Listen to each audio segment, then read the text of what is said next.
I'm Bryce Crittenden. Hi, I'm Caroline Land, and welcome back to EPL's Overdue Finds. Caroline, what's going on today? Oh, today's a good day, Bryce. I always love when we record in the mornings. It's a lot of fun. It's my favorite time to record as well. You feel fresh? I do. I just woke up a couple hours ago. Yeah.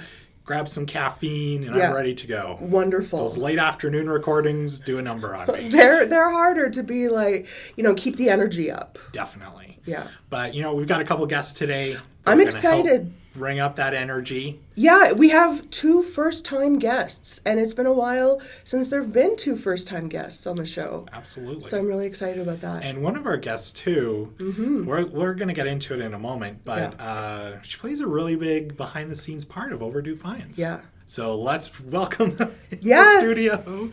First of all, Melanie St-Onge, welcome. Thank you. I'm so excited to be here.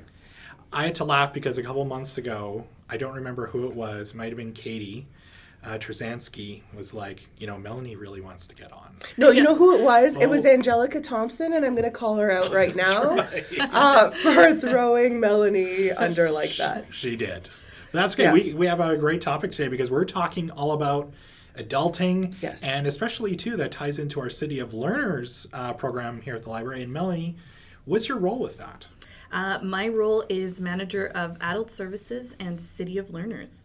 So we're going to get into City of Learners a little bit later on in the show.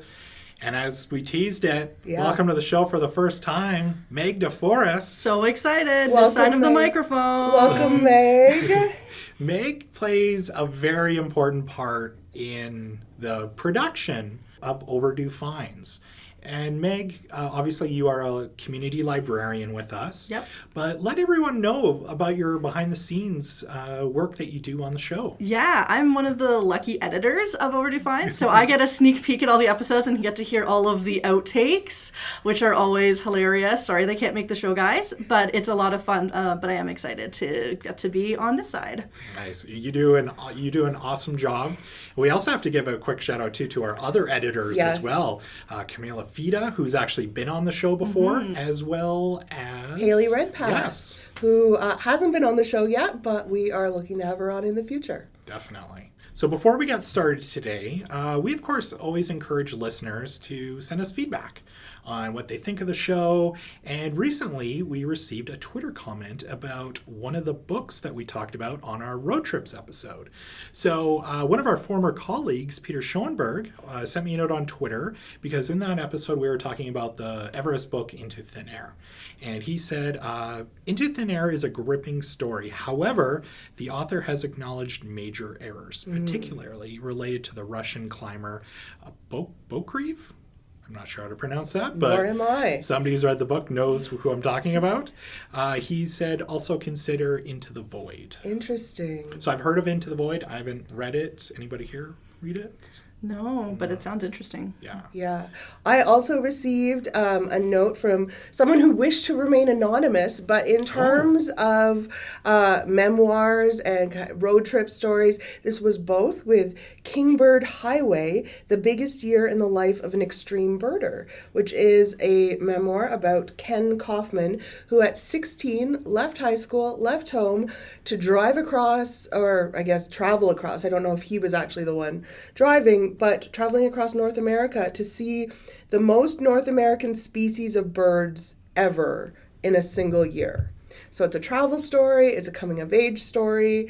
I think it was the inspiration for The Big Year that came out, the movie that came out a couple of years ago with Owen Wilson. And Steve Martin, I think, is in it? Yeah, and it's about the bird-watching world. So there's another travel/road trip book for you. So we want to know this summer if you take Overdue Finds on vacation with you. Tell us where you're listening from. On Twitter, you can use the hashtag EPL Overdue Finds or email us at podcast@epl.ca. So, as with tradition, let's get into our Overdue Finds picks. Melanie, it's your first time on the show.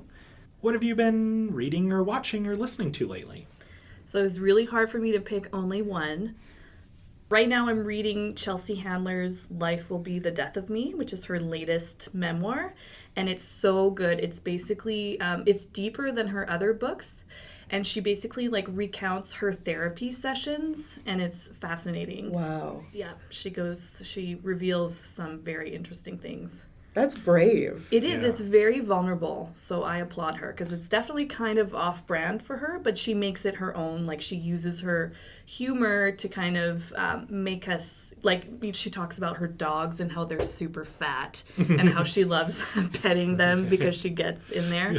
So it's still weird. It's still got that Chelsea Handler weirdness. But yeah, she just really is... there's some kind-hearted moments and some real depth to it that I'm really enjoying. Have you read any of her older books? I have. So you're familiar with Yeah. her and her style. So yeah. And her Netflix show is really good. And yeah. And that book just recently came out, didn't Yeah, it? it's brand new. Nice. I got myself on the recently ordered list. It's like a fresh copy. I love it. Had that smell when you opened it. Yeah. All right, Meg, how about you? I was really enjoying Seanan McGuire's Every Heart a Doorway, which is a novella, so it's kind of perfect for summer. And it's basically a halfway house for girls who've come back from falling down a rabbit hole or through the wardrobe and have to come back to the real world. And they're maybe not so keen on coming back from their magical adventures to this world that they were born into. And the main character, Nancy's really interesting. She's actually asexual, which is sort of not key to her story, but is kind of just an interesting... part of it. So Yeah, there are definitely, I would say the last 5 years or so, there's been more of a trend of characters who identify as asexual actually using those terms. Whereas before, it might have just been something that went unsaid in the stories. yeah, and I'm always a sucker for those kind of like fairy tales or stories that are kind of turned on your head where you're sort of not worried about the magical world, but like what does that mean when you come back? So At first I thought you were using like a metaphor to describe like women, like girls coming back after they've like fallen through the wardrobe, and I was like, oh, what an interesting way to describe. Oh no, this is an actual like trip that they've been on. yeah, and they sort of come back and the world doesn't believe them, and there's right because who would, and so they're just sort of treated as these runaways who kind of maybe have mental problems, and so this sort of home brings them all together where they can sort of deal with the fact that yes, this really happened to them, but also what do you do when you're now still have to graduate high school and find a job? I think about that a lot. Like when you're watching a movie or reading a book and they're the character, the part of the story where they're trying to convince someone that something has happened, and when I'm watching it and I'm sympathetic with them, I just want to scream at the other characters, why don't you believe them? But if someone came up in real life to me, it would be really challenging, I think, to have that experience. Yeah, definitely. Can you say the name again? Yeah, it's Every Heart a Doorway by Seanan McGuire, and it's actually the first in a series. There's a whole set of novellas that follow like different girls in the home. So is this a young adult book then? Not really. The topic is actually fairly adult, and it's actually, I think, going to be turned into a television show. It's been optioned anyway because there are these sort of distinct stories, and so you can kind of go into it a little bit. So are you going to read the next one then? Oh, totally. Yeah, I'm hooked. And novella is good because Bryce and I have both talked about maybe being a bit slower or not always being able to finish stuff in a timely way. So novella, it feels good for, the summertime. Definitely. Yeah. So, Caroline, Yes. what have you been enjoying lately? Okay, this is another, it's going to take me a little bit to get there, but I was watching the FX series Fosse Verdon, which aired recently. It starred Michelle Williams as Gwen Verdon and her relationship with Bob Fosse, the Broadway director, choreographer, their work together and how they brought out the best in each other, both on and off stage, and then they brought out the worst in each other on and off stage and all of that. So one of the shows they did together was Chicago, the original Broadway musical in the 70s. And so I was really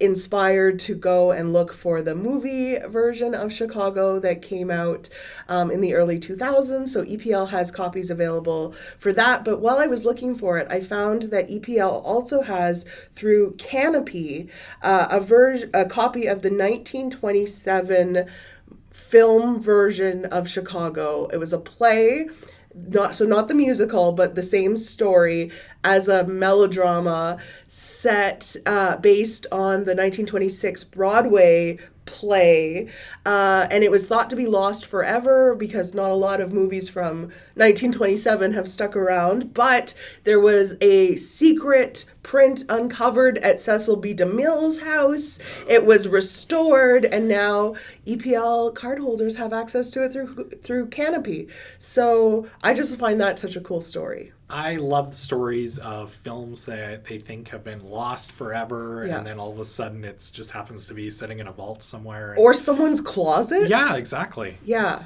Canopy in itself, though, we've mentioned Canopy on a few different episodes. If you haven't yet, like, we can't encourage you enough to go sign up for it. It's free with your card.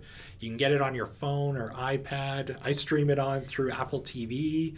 It's there's very some easy. amazing movies and documentaries on there. And they're adding things all the time to that database. Movies, they just added a whole bunch of Paramount. Yeah, like Ferris Bueller's Day Off. Exactly. So lots of stuff on there that you might not expect. What have you been enjoying, Bryce? So this one, Caroline, we do this show a lot. Yeah. And I don't know if you do the same thing I do, because I'm always constantly trying to think of new Overdue Finds picks. So if I watch something or read something, I'm in my phone and I'm adding it. You have to keep track. Yeah, so I watched this movie in the theater back in December, and I wanted to talk about it on the show, but I'm like, you know what, I'm going to wait for it to be in our collection first so people can actually borrow it. And I know that listener and former guest Beth Kilfoy, I think, has told me that they were getting a lot of requests for this movie. I can't wait. And that is On the edge of my seat. They Shall Not Grow Old, the Peter Jackson World War I documentary. So basically, Peter Jackson, of course, director of the Lord of the Rings movies, and his film company took all of this old World War I footage that, you know, you look at it raw, basically it's in black and white, there's no sound, and it's very grainy. So his film company basically took this footage, cleaned it up, colorized it. Then they took like professional lip readers. So they were like, had all this footage of these soldiers. They'd be saying something to each other, like in the trenches or as they're at the canteen eating. And basically lip readers would figure out what they were saying. And they've put together this documentary with all this found footage that now looks like almost crystal clear. Like the work they do on it is incredible.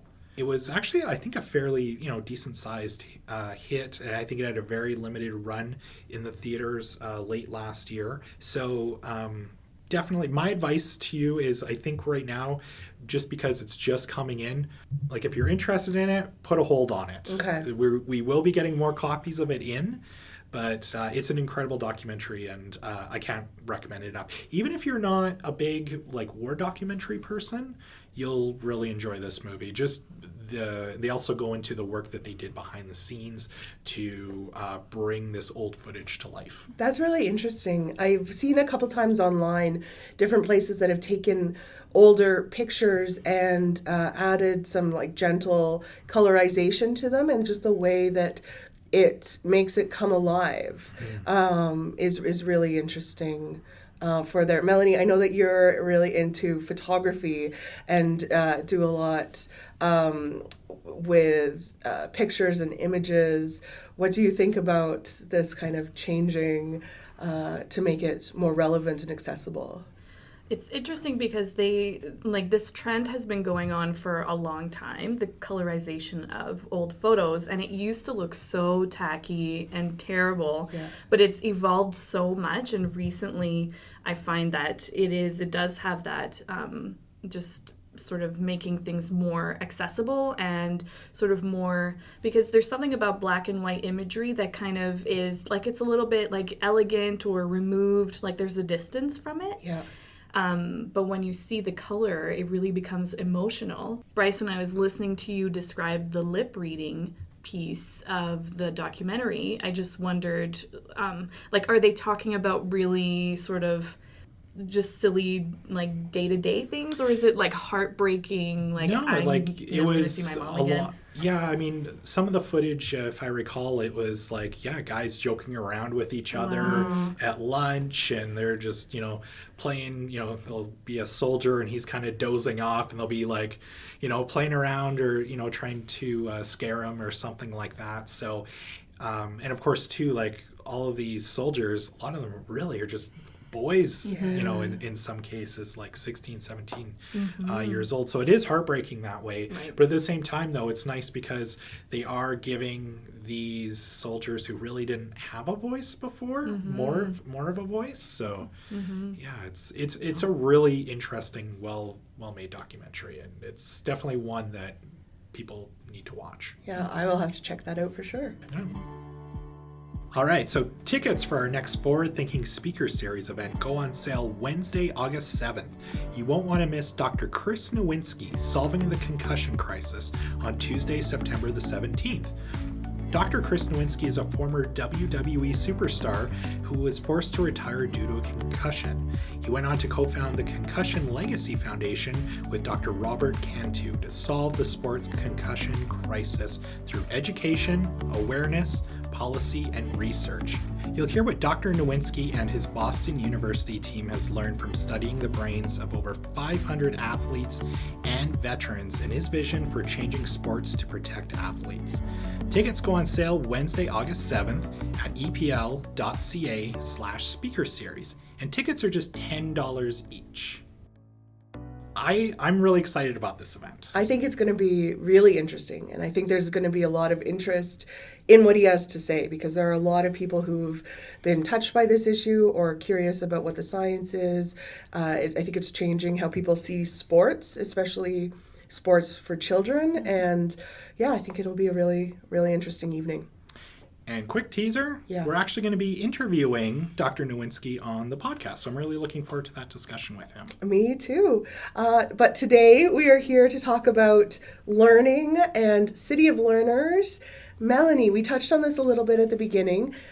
What is the City of Learners? Could you tell us a little bit more about what that is? Yes. So the City of Learners is actually an initiative that came about through a city council initiative, and it now lives at the Edmonton Public Library. So the goal is really to work collaboratively with community partners to kind of create learning activities for all Edmontonians. So this could be formal or informal, all kinds of different learning organizations.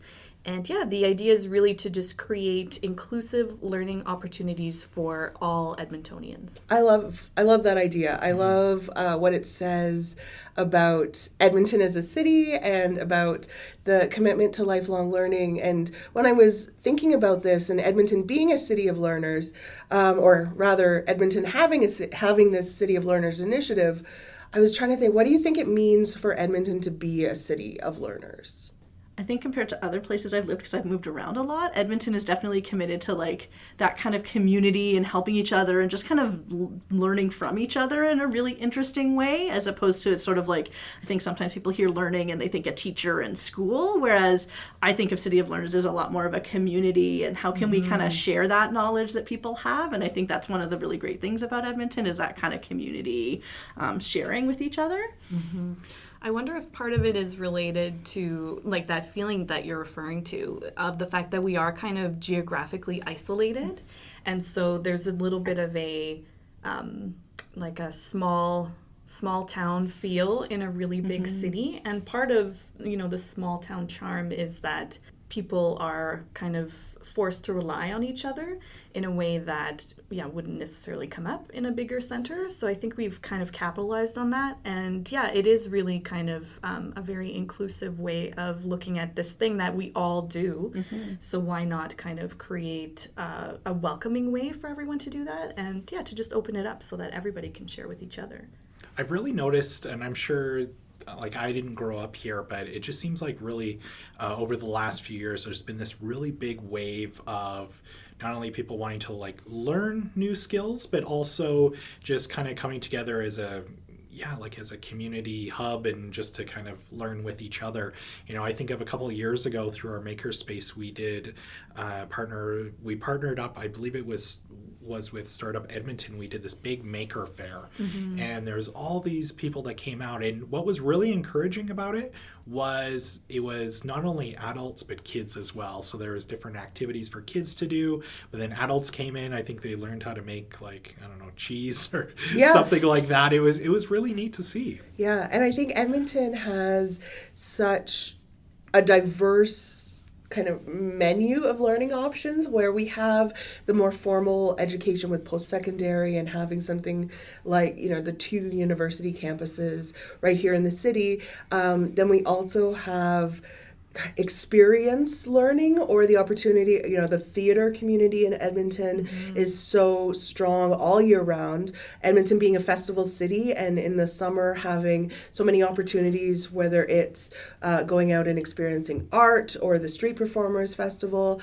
where you're kind of learning and seeing and having this exposure to different things. And then also the smaller learning opportunities that may be formal or less formal, and I've definitely seen those grow up particularly through things like community leagues, offering things like, how to repair your bicycle, or how to explore the neighborhood and what we offer, or how to get involved in the city on a bigger level. So there's different levels of formal and informal, different types of learning happening for sure. So one of the things that's really neat that we just started doing, and Melanie, we had a meeting about this yesterday, of course, are the different life skills classes now happening at EPL. So I guess Melanie or Meg, can you share with the listeners some of the life skills classes that we've done already and some of the ones that are coming up? Yeah, I actually just last week got to do our digital detox class, which was really fun, and there was a lot of great discussion from groups and people who kind of came to participate. And we've also done a bullet journaling class, which was also kind of standing room only, very VIP. So there's definitely a lot of interest, I think, in these topics, and we're really glad to be providing them. The digital detox, is that what it sounds like? Definitely, yeah. It involves like putting your phone down and not having it beside your bed to wake you up in the morning, and actually having an alarm clock, because there's so much studies about like blue light before bed and in the morning, and sort of having that time without technology is really important. So it's a lot about setting those boundaries in your life, and where does technology not belong that maybe you could do without it and get back to nature, or just kind of connect with people in your life. I feel a little anxious. Like, I'm not even in the class right now, but which is good. And I think that those things should make me kind of wonder and reflect on, the choices that I've made in my life. This got really dark really quickly. But opportunities to have these discussions and to learn from people who've done some work in this area. It was a really great conversation, actually, because people in the class also had a lot of great things to share with each other, which was also really nice, because I think we're all sort of thinking about that, like, where's technology in our life, and it's sort of become ever present, and how do we maybe make sure it's actually working for us and not interfering with our lives.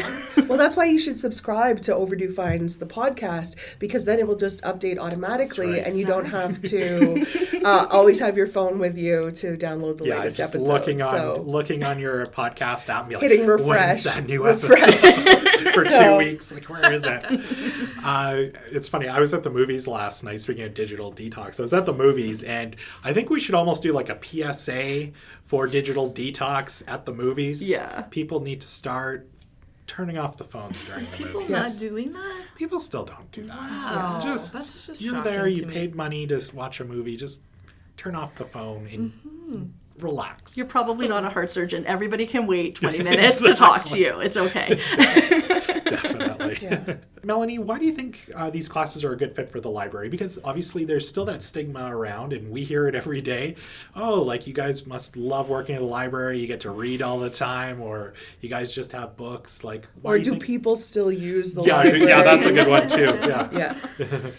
Yeah, the library, obviously we know it as being such a vibrant place, such a dynamic place where people have the opportunity to come and kind of evolve and grow into, whatever it is that their heart desires. So there's so many different avenues that people can take that path to become kind of, whatever it is that they want to be. So I think that's why it's such a good fit for us. And, we're also such an important part of social infrastructure that brings us all kind of along to kind of, better our lives. And there's so many different ways for people to do that. And it can be, like you mentioned, like repairing your bike. You can find out, how to do that here through accessing the internet, the websites, or we may have a class on something like that in the future. Oh, geez.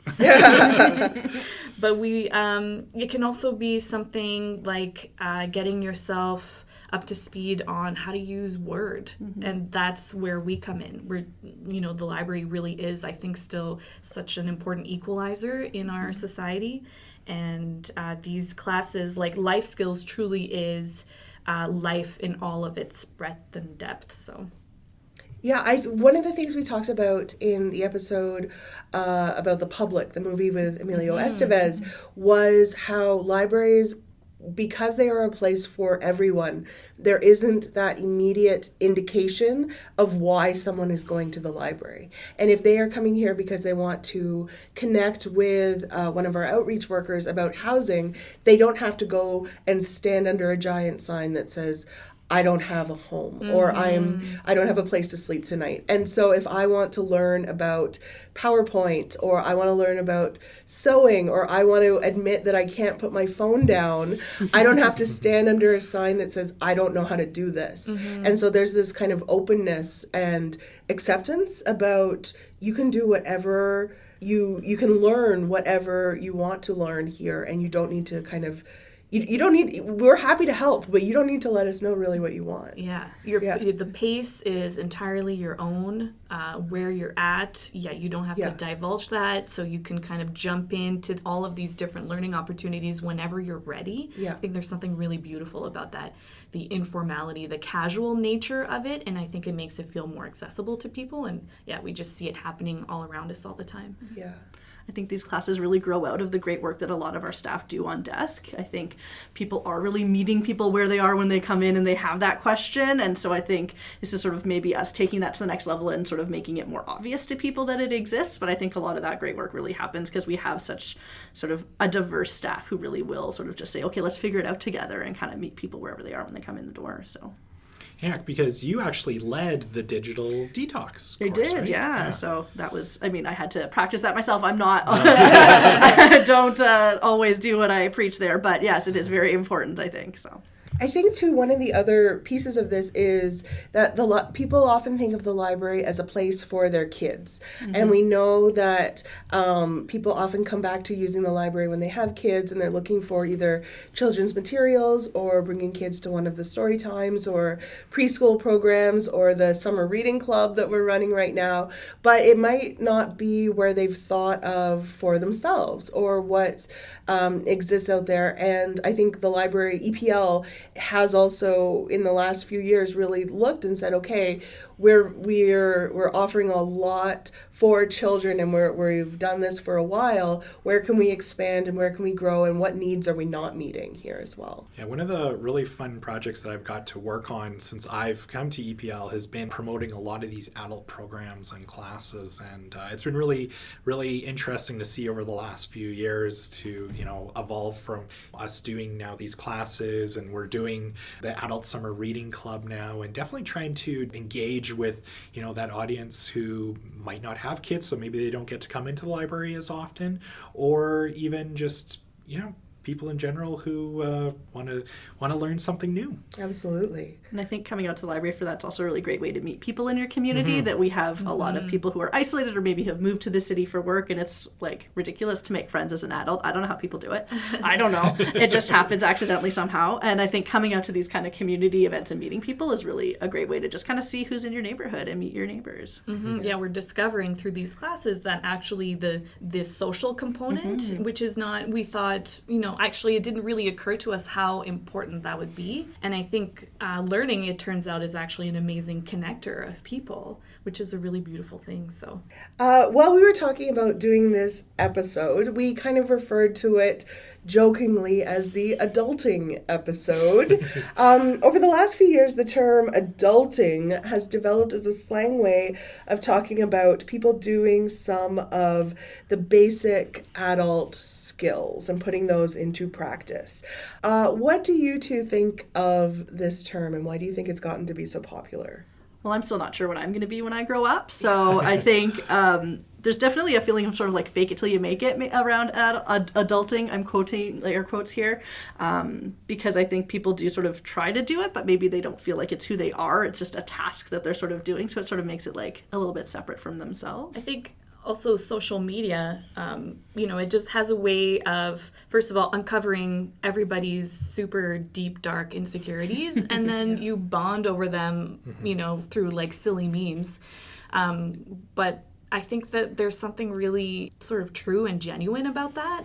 And, we've kind of all realized that life, like basic everyday life, can be really hard. Yeah. And now we can all kind of connect over it and, talk about this adulting thing because, we're kind of all living it, which is really comforting. I think there's been this giant shift over the last 30 to 20 years where probably most of our parents, like our parents here, like everybody sitting in this room, probably all had the same job after they got out of school, and they did that till they retired. Whereas now I think with our generation, it's just kind of like, I don't remember what the stat was, but I think it was like most people change their job like 7 times or something like that throughout their working career. So, I've been through that phase myself, since I've gotten out of school where it's been like, okay, what do I want to do? Yeah. And this adulting thing really is hard. It's kind of fun. To me, it is funny, but at the same time, it's kind of true. It's when you're a kid, you just want to be an adult so you can do whatever you want, eat cookies for dinner, stay up all night, play video games, and it's not that easy. Yeah, it's sometimes like that. On time. When I was looking online, I was doing some kind of like cursory research on this, and the term, I'm not going to say it originated, but there was a 2013 book by Kelly Williams Brown called Adulting, and it was kind of like not step by step, but a list of like, here are the things you need to do to kind of get your act together and like live, and it was tongue-in-cheek and humorous and all of this. And then I think there was a little bit of a backlash with the term, and then saying like, stop saying that you're adulting, that's not a thing, it just makes you sound young and like you don't know what you're doing. And I think then there was a kind of shift after that to kind of where we are today, which is I think people being like, no, it's cool. That's what we're doing, and it really does kind of reflect that we don't always know what we're doing a lot of the time. And I think one of the things that I think social media has brought forward, having these classes, these opportunities, has been that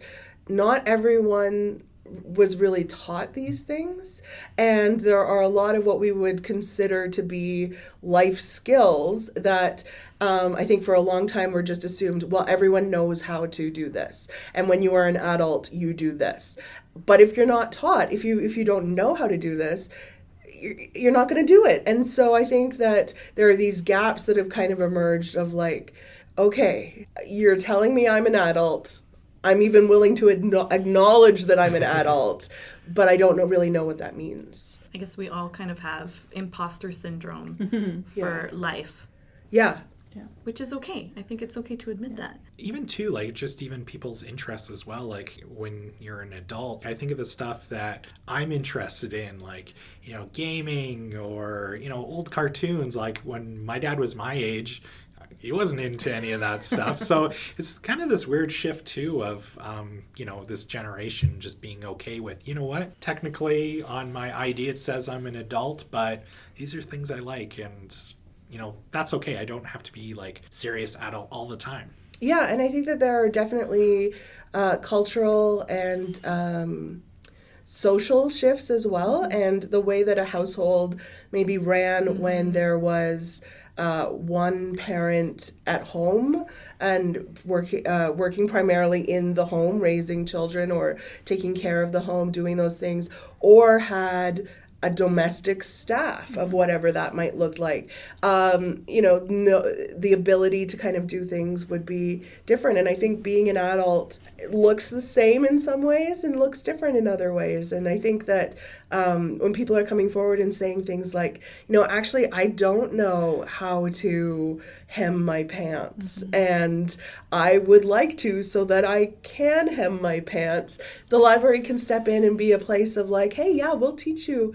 We can show you the resources so that you can learn these things. It's okay that you don't know these things. Yeah, I think when we think of these things as assumed, it really privileges a certain kind of middle class kind of mentality. And you think about people who are maybe newcomers or didn't have that family support, and you sort of think, oh yeah, no, who did teach you how to do meal planning, and who did maybe say like, this is how you keep your house organized, or things like that. And so I think that we kind of assume those things, or me, because I am sort of that middle class mentality. And so I think it's really important to sort of say like, and there are definitely things I don't know. I don't know how to clean my car, or like I have no idea how my car works. It's a mystery. If someone wants to explain that to me and have a live class on that, I am first in line. So. I wonder if we've also kind of romanticized the idea of like 50 years ago when, the housewife stereotype kind of person was at home, that she had all this figured out, or that like every dad knew how to throw a baseball perfectly. Fix the radio. They had all this time because they weren't playing video games. So they knew how to take apart the car. Or on their phone constantly. Well, then I think a show, for example, like Mad Men, I think that's probably way more realistic, and it's just that like Betty Draper didn't have Instagram where she could post like, oh my God, I don't know what I'm doing. I'm day drinking again.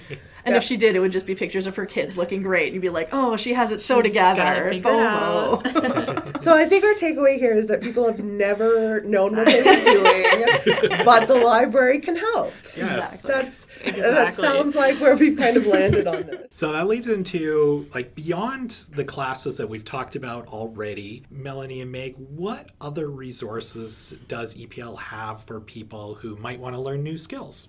Yeah, I think one of the great ones is lynda.com. I love it. When I was actually starting editing the podcast, I went and took a class on how to use the software to do that, and it was a really big help. And so I think that there's a lot of online resources that people don't realize. Maybe you're not looking for that social aspect and you are looking to learn something at home, or you're that visual learner. I think that's a really great resource. And even I taught myself to knit a few years ago, and the library has great hobby books. It's one of those things where people sort of don't think about coming here, but if you want to take up woodworking or knitting or any of those kind of crafty things, there's lots of great ideas for projects from the library that you can take home. And we have things like the sewing machine. Yes. Which for people who are kind of tactile learners who need to learn by doing, but you don't want to invest in a sewing machine because maybe you're not going to love it as much as you think. I'm not speaking from experience or anything. Like, I do not have a sewing machine sitting in the corner. But I don't even know how to thread.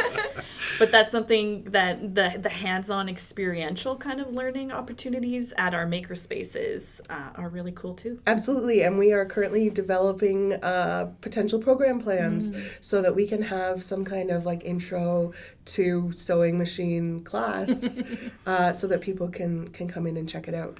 I do know that every now and then we do have a community expert program, and I unfortunately don't remember the lady's name, but she basically comes in and she teaches hand sewing basics. And I know, yes, and I know that whenever we start promoting it, I get a note like the next day saying, can you pull it off the website because the spots are full already. It fills up quick. Yeah. So it's obviously a skill that a lot of people are really interested in learning. Yeah.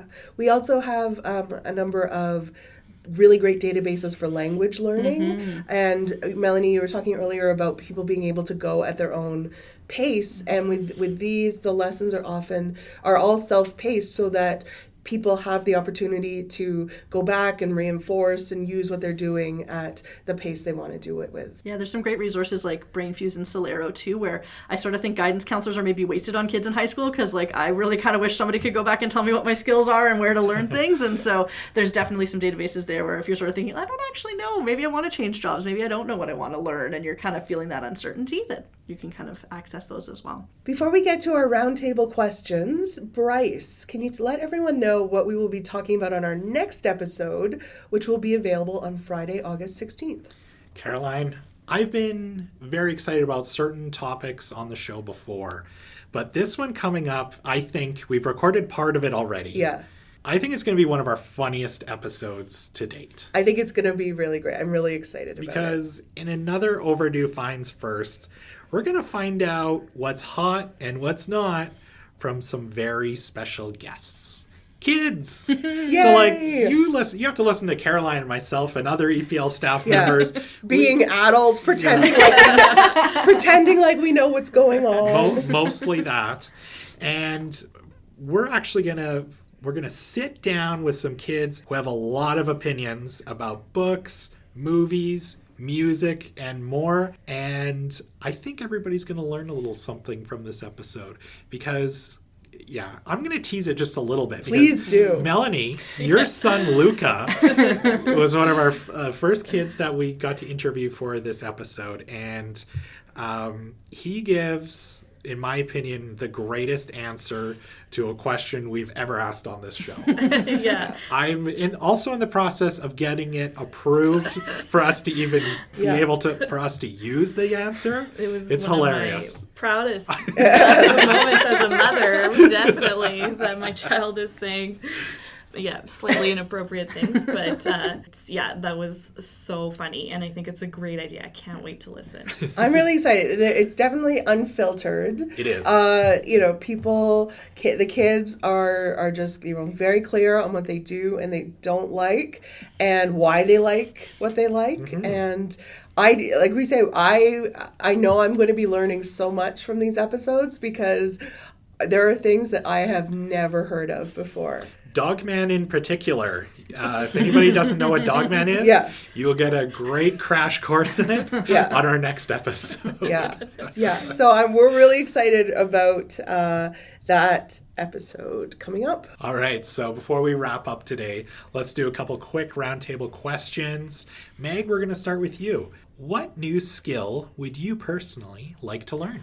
Well, I would love to learn how to actually make caramel. I love cooking, but I am not good at sweets, and it's one of those things that I would really love to learn, maybe in the Milner kitchen. Maybe there'll be a remedial class for me.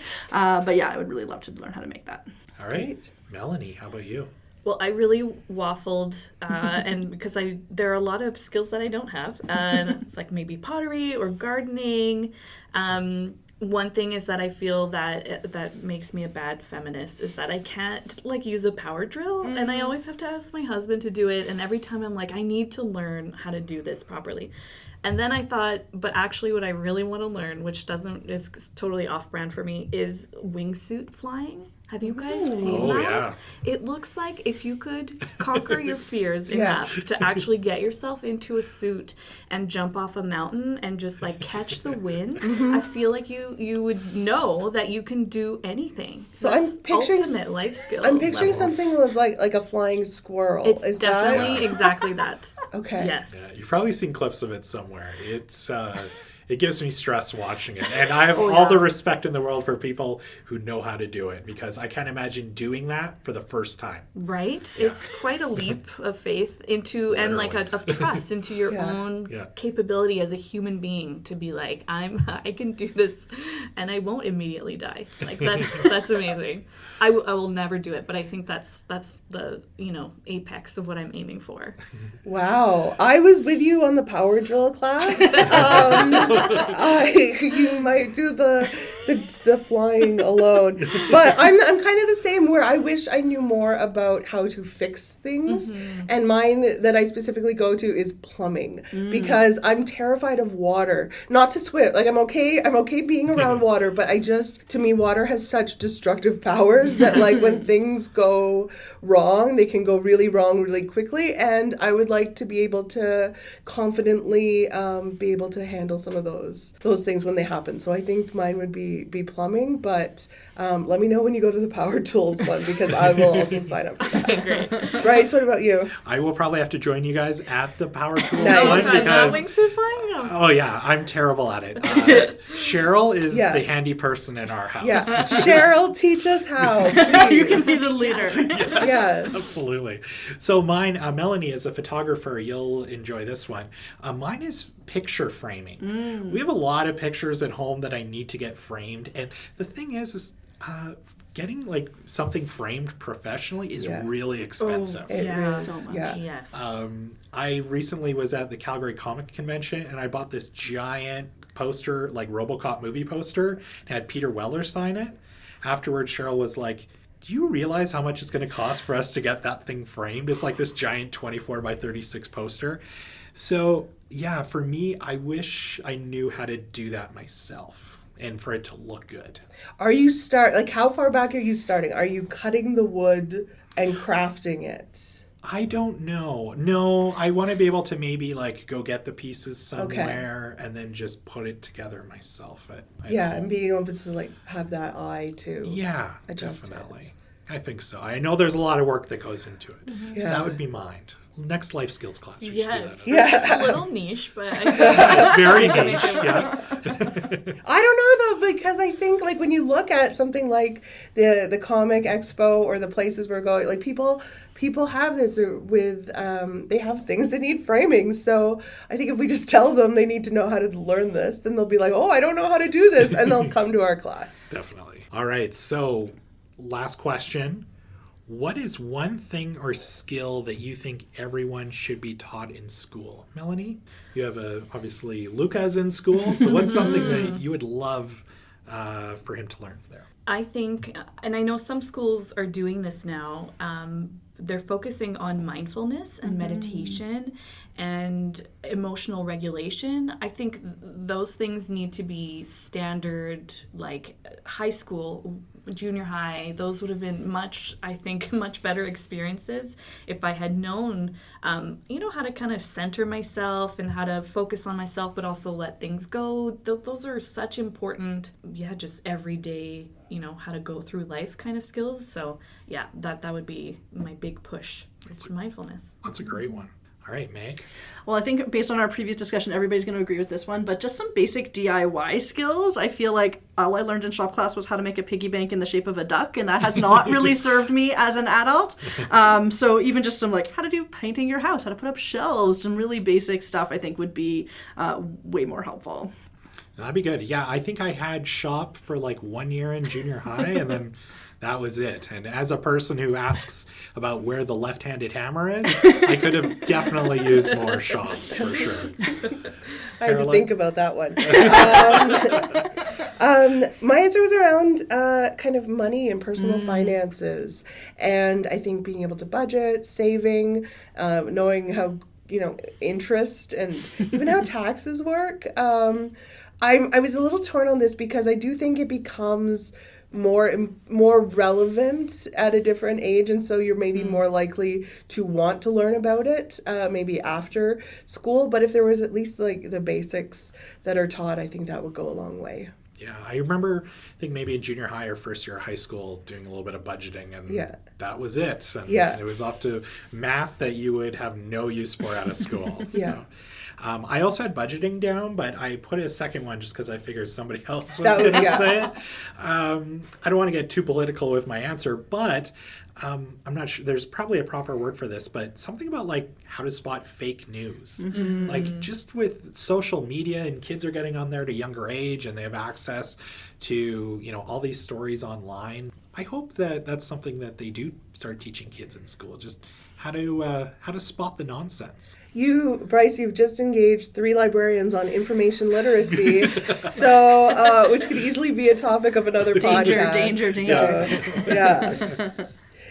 Thank you both so much for joining us today. Melanie, is there anything coming up for City of Learners that you'd like to talk about? Yes, if people want to keep their eyes open for something called Learn Downtown. That will be starting in the fall, and it's a really cool partnership between a whole bunch of organizations downtown to, spoiler alert, learn. Whoa! Yes. Sounds very fun. All right, and Meg, can you give everybody maybe a little bit of teaser of what we have coming up for the different life skills classes? Yeah, so keep an eye out in the fall. We're having our Improving Your Side Hustle series, which is starting, and we've already booked some really great speakers about how to start your own business and how to even finance a business if you're starting one. And then the one that's my favorite name is the Death and Taxes series, which the inevitable parts of life and those kind of maybe nitty-gritty parts of adulting that aren't so great, but you probably need to know too. Yeah, so if you want to find out more about some of those, visit epl.ca/life skills. Well, we hope you enjoyed today's episode. If you haven't yet, we encourage you to hit the subscribe button so that you automatically get new episodes. And please leave us reviews on Apple Podcasts. And most importantly, tell a friend about the show. Yeah, please do. And don't forget that we'll have a link to everything that we talked about in today's show notes. And you can also email us at podcast@epl.ca or hit us up on Twitter by using the hashtag EPL Overdue Finds. Thank you for listening, and we'll see you next time.